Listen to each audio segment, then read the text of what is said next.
Ever found yourself at the checkout with more items than you initially planned to buy? Why do you think that happens? We've all been there, haven't we?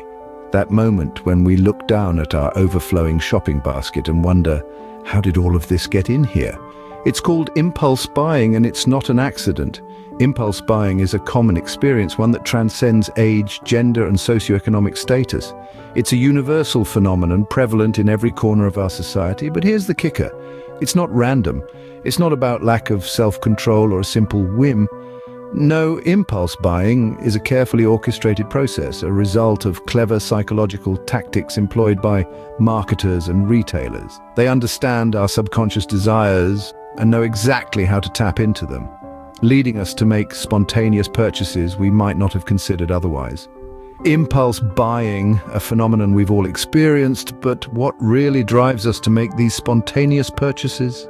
Impulse buying is not just about the thrill of a new purchase, it's deeply rooted in our psychology. Now, let's delve into those psychological factors that often lead us to make impromptu purchases.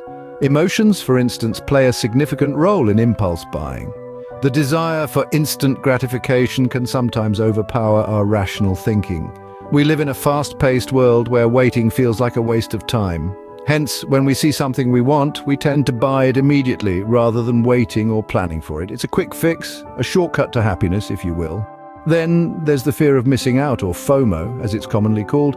This psychological phenomenon is particularly amplified by limited time offers or sales. The ticking clock creates a sense of urgency, tricking our brains into thinking that we must act now or lose out forever. It's a powerful tool that marketers often exploit, leading us to make purchases we might not have considered under normal circumstances. Additionally, environmental factors such as store layout and product placement significantly influence our buying behavior. Ever wondered why the most tempting items are usually placed at the checkout counter? It's a strategic placement designed to catch your eye and encourage last-minute, unplanned purchases. This is also true for online shopping, where recommended for you sections or pop-up ads often lead to impulse buys.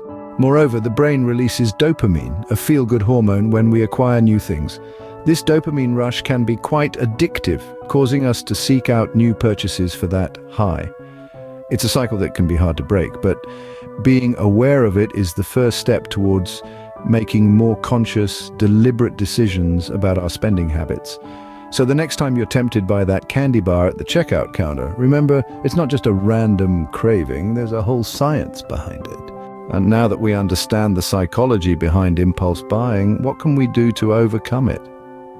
Well, the good news is that there are practical strategies that can help you resist the magnetic pull of impulse buying, and it's all about creating and maintaining healthy spending habits. And the first step towards that is setting clear boundaries for yourself.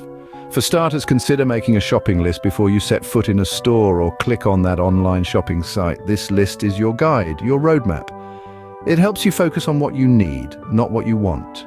Remember, if it's not on the list, it doesn't make it to the checkout counter. Now let's talk about the cooling off period. This is a powerful tool that gives you control over your purchases rather than letting them control you. So when you're about to make a purchase that's not on your list, take a pause. Give yourself a day or two to think it over. More often than not, you'll find that the desire to buy fades away.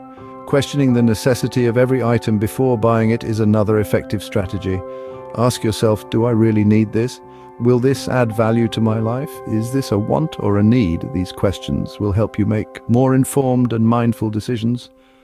Speaking of mindful spending, it's about being aware of where your money is going and making intentional choices about what to spend it on. It's about aligning your spending with your values and goals. And let's not overlook the importance of budgeting.